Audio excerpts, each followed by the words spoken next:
Udhëtimi i ditëlindjes që u kthye në tmerr, reja britanike pëson goditje në tru në Turqi, zgjohet me theks tajlandez.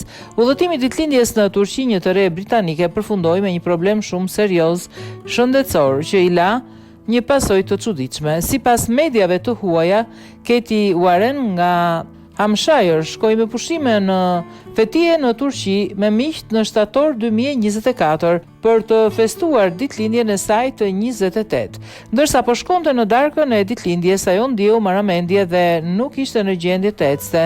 Ajo dërgua me urgjencë në spital ku mjekët e diagnostikuan me goditje në tru. Simptoma e saj e vetme ishte dhimbja e kokës, të cilën ajo ia atribui vapës. Megjithatë, kjo ishte vetëm një pjesë e aventurës së saj, sepse kur u zgjua gjërat, u ndërlikuan edhe më shumë. Përveç faktit se për shkak të goditjes në tru, ana e saj e majt ishte paralizuar, ajo papritmas filloi të flasë me theks tajlandez.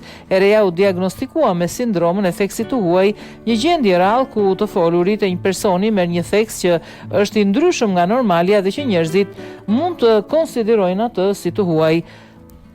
Nuk mendoj se zërim dhe folura ime do të jenë ndonjëherë të njëjtë, tha ajo. Më parë, kisha një theks britanik, por kur u zgjova theksi im ishte ndryshe. Nëna ime është nga Tajlanda, kështu që ajo ka një theks tajlandez. Do të thoja se theksi që kam tingëllon si theksi saj, është tajlandez, është i huaj, tha ajo. Mjekët besojnë se ndryshimi papritur mund të jetë shkaktuar si nga dëmtimi i trurit, ashtu edhe nga fakti që nëna e saj flet me theks tajlandez.